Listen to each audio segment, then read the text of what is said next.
Et qu'en est-il des us et coutumes chez les populations de la région du Sahel? Toujours à la faveur de la journée du 15 mai, notre équipe de reportage dans la localité nous fait un gros plan sur le port du turban. Dans la société sahélienne, le turban est symbole de sagesse, un signe d'identification pour les personnes averties. Le port du turban chez les peuples du Sahel, le reportage est signé Ibrahim Kagone, Bouma Ernest Nebié.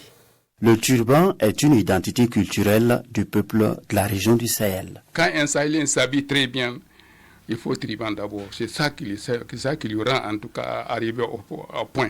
Le Sahel burkinabé était divisé dans le passé en cantons et le port du turban permettait de connaître les habitants de chaque canton. C'est les manières d'attacher. Quand on voit un de l'Oudalan passe ici, au fait de leur attachement, là, on sait que celui-là lui vient de l'Oudalan. Quand on voit un de Yaga avec son turban, on sait que celui-là c'est un turban de Yaga. Le turban permettait également de distinguer les différentes ethnies au Sahel.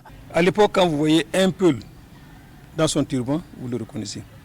Un Tamashek dans son turban, vous le reconnaissez. On le reconnaît par sa façon de faire, d'attacher le turban. Avant, chez les Peuls de Dori, il existait plusieurs types de turbans. Il y avait plusieurs sortes de turbans. Il y avait un turban, quand vous le voyez, vous savez immédiatement que c'est la famille royale.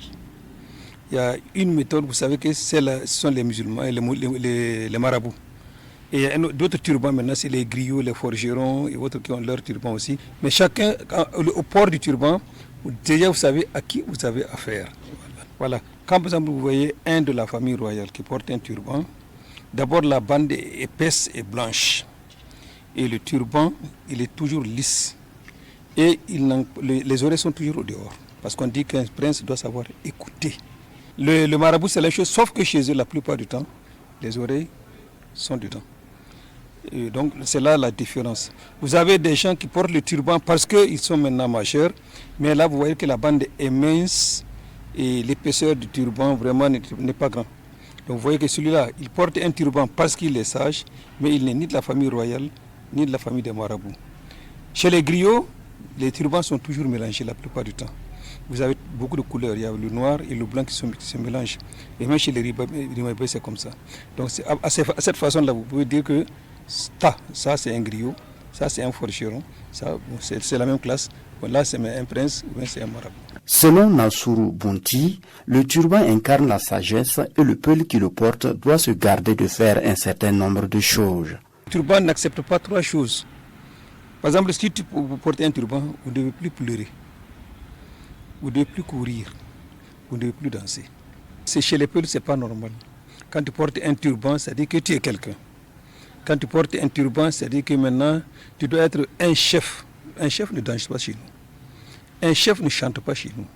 Un chef ne pleure pas chez nous. Donc quand vous portez un turban, vous ne devez pas faire ça. Chez les Tamashek, pour porter le turban, il faut être initié. Une initiation qui se fait à l'âge de 18 ans.